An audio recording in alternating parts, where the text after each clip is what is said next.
on va terminer avec USD JPY. La paire a légèrement avancé la semaine écoulée, c'est ça?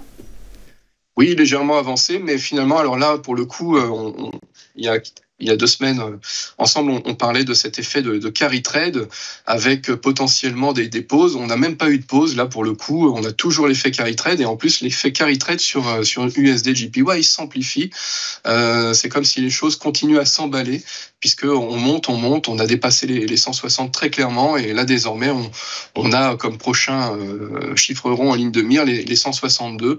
Et on pourrait, vous voyez, à la faveur d'un grand canal haussier de carry trade, potentiellement à rejoindre quasiment les 170 avec l'inertie. Alors évidemment pas en ligne droite, logiquement, mais c'est pour ça qu'on s'attend à des pauses. Les pauses sont généralement violentes à la faveur des dernières bougies rouges que l'on voit à l'intérieur de ce canal, pour se poser de nouveau vers l'oblique basse. Si jamais ça intervenait, on aurait 158, 159 avec l'inertie de potentiel objectif. Par contre, c'est très, très difficile à anticiper parce que là, la paire, elle pousse énormément par les cambistes sur le marché d'échange. Et à contrario, on a la Bank of Japan qui essaye de lutter. Alors, on a même eu un officiel, un candidat la semaine dernière, qui a clairement exprimé le fait que la Bank of Japan continuait d'être très attentive et pourrait passer à l'action beaucoup plus intensément que d'habitude si jamais ça s'avérait nécessaire.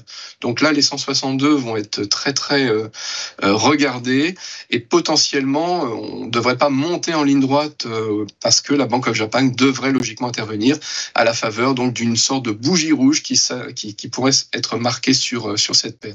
Donc moi, ce que je préconise sur cette paire pour ceux qui la travaillent, c'est de plutôt attendre un retour vers l'oblique basse de ce grand canal pour se positionner en carry trade, puisque là, pour l'instant, on est un peu à mi-chemin, tiraillé entre la pression du marché et la potentielle intervention massive de la Bank of Japan. Donc, c'est très, très risqué pour résumer, puisque là, pour le coup, c'est assez difficile d'anticiper les réactions des deux forces opposées qui vraiment montrent que cette paire est à mi-chemin tiraillée entre deux grandes directions possibles.